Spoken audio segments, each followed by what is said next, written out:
Ever wondered about the fascinating differences between a tender scone and a crunchy biscotti? Get ready to dive deep into the distinct worlds of these beloved baked goods. We'll uncover their secrets, from historical roots to perfect pairings, in this ultimate culinary comparison. Our delicious journey begins in the British Isles, specifically Scotland. This is where the humble scone first emerged in the early 16th century. Initially, these were hearty, coarse creations, made from oats and traditionally baked on griddles. Over time, bakers refined the scone recipe. They swapped oats for wheat flour and introduced leavening agents like baking powder. This innovation gave the scone its familiar rise and delightful crumbly texture. By the Victorian era, scones had cemented their place. They became an essential part of the elegant afternoon tea tradition. Often, they were enjoyed alongside rich clotted cream and sweet jam. Meanwhile, our other contender, biscotti, hails from Italy's sun-drenched Tuscan region. The word biscotti itself simply means twice cooked.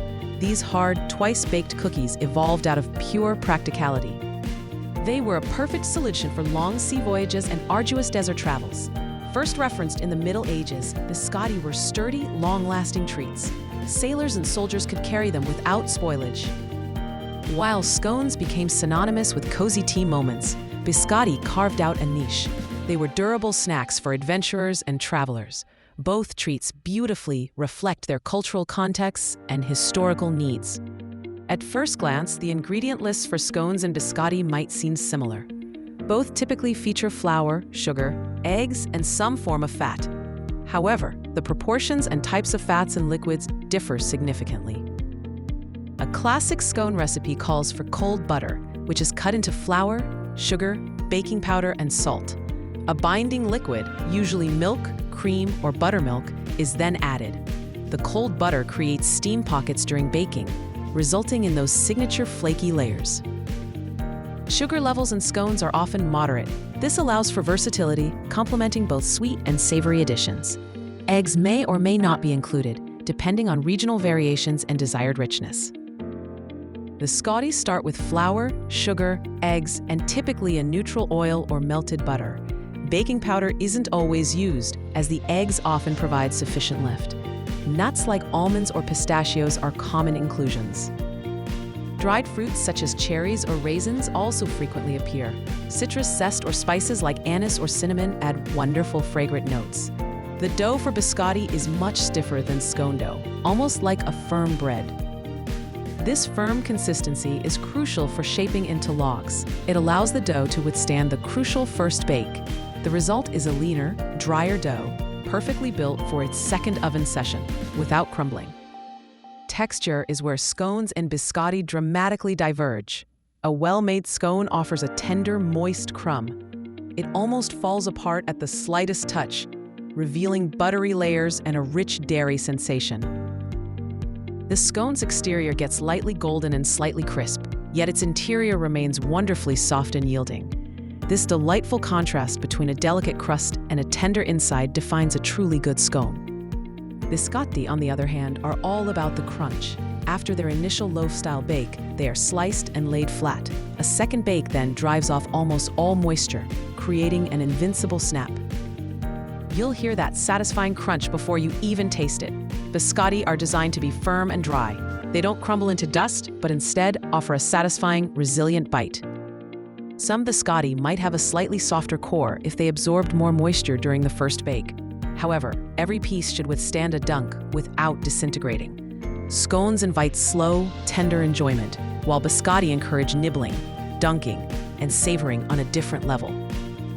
Making scones and making biscotti follow distinct processes. To bake scones, you begin by combining dry ingredients in a bowl.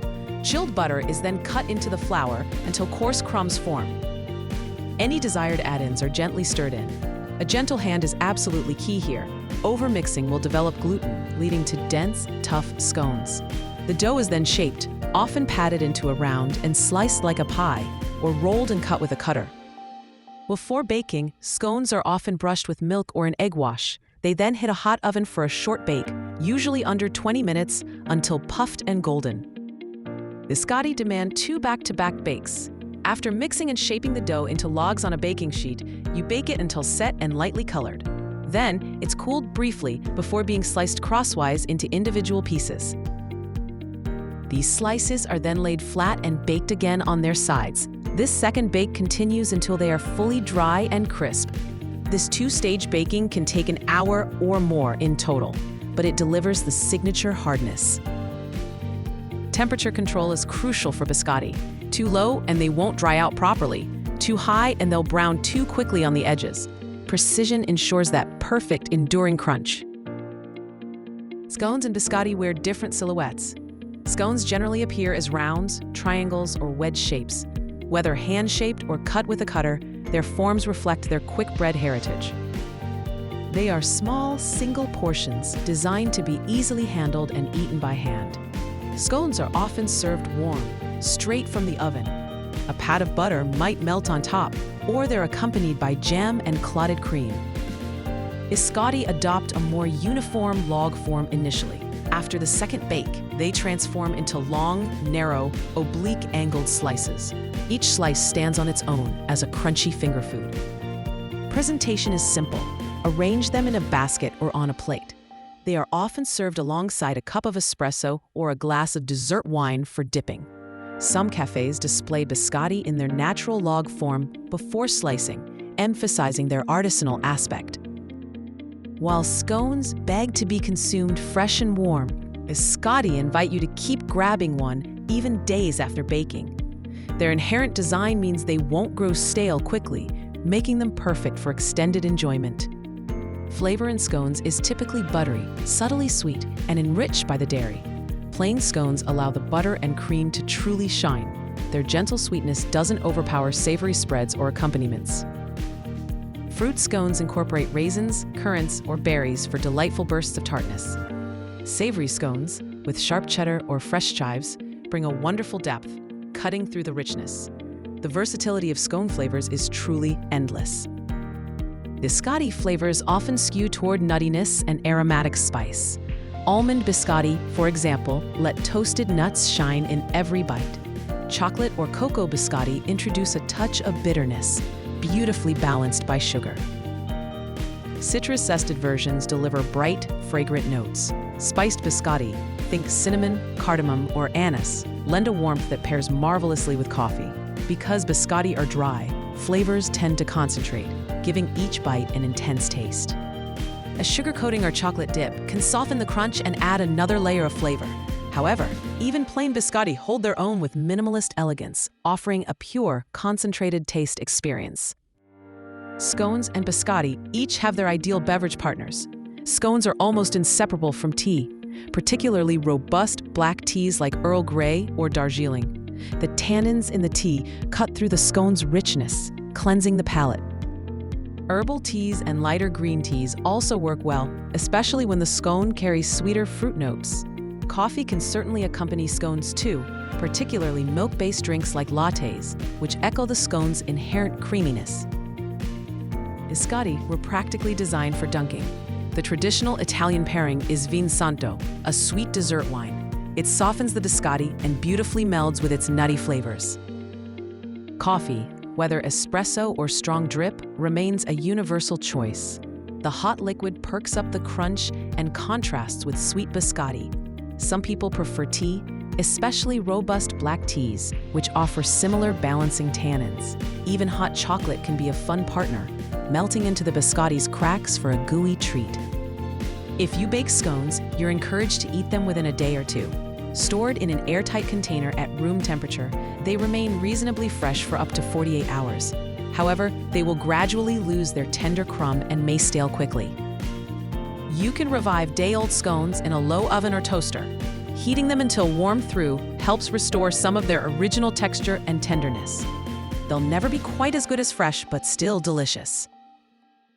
Biscotti, by contrast, were built for longevity. Kept in a sealed jar or tin, they remain crisp for weeks, even months.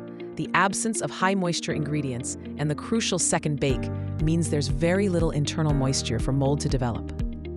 This makes biscotti excellent for gifting or stocking your pantry for on-demand snacking. If biscotti soften over time, a quick return to the oven on low heat will re-crispify them, bringing back their signature snap. Both scones and biscotti can venture into sweet or savory territory, though their traditions differ. Sweet scones include fruit scones, strawberry, blueberry, or cranberry are common, plus versions studded with chocolate chips or drizzled with icing. Savory scones embrace cheese, sharp cheddar or tangy goat cheese, bacon, herbs like rosemary or thyme, and even sun-dried tomatoes. They can serve as a standalone snack or a delightful side for soups and salads. Biscotti tend to stick to sweet flavors, yet you'll find variations that blur lines. Think cheese and herb biscotti with parmesan and thyme, or olive oil biscotti spiked with rosemary and sea salt. But generally, biscotti remain a cookie first. Holiday versions often layer in dried cranberries, pistachios, chocolate, or festive spices.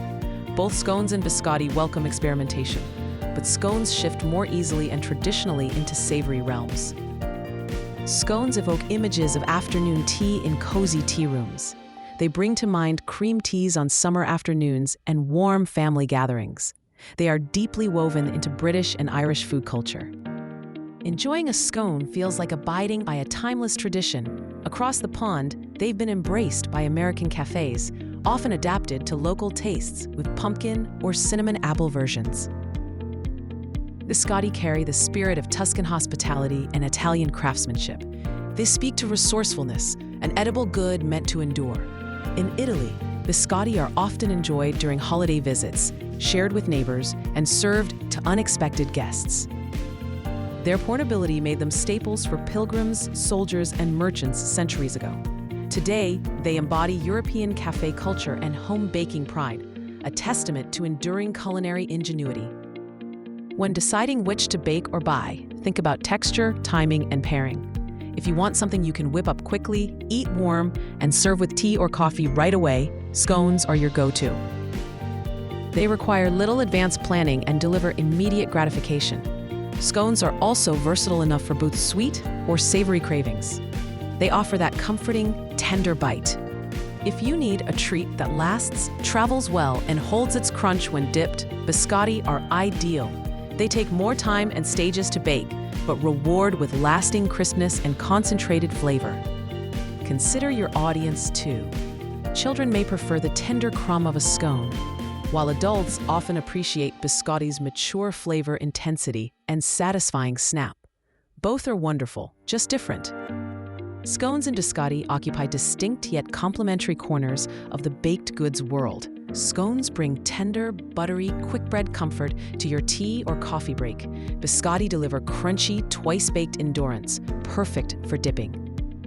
Though they share basic ingredients, their textures, shapes, and cultural stories diverge beautifully. Both invite home bakers to experiment, whether folding in berries or nuts, or adding chocolate or herbs. Next time you crave a baked treat, ask yourself, are you in the mood for scone's soft richness or biscotti crisp resilience? Both have earned their cherished place in kitchens and cafes alike. Neither is wrong. You simply choose according to time, texture, and taste. Ready to put your baking skills to the test? Try making both scones and biscotti this week. Share your creations with us in the comments below and tell us which one is your favorite. Don't forget to like this video and subscribe for more delicious culinary comparisons and baking tips.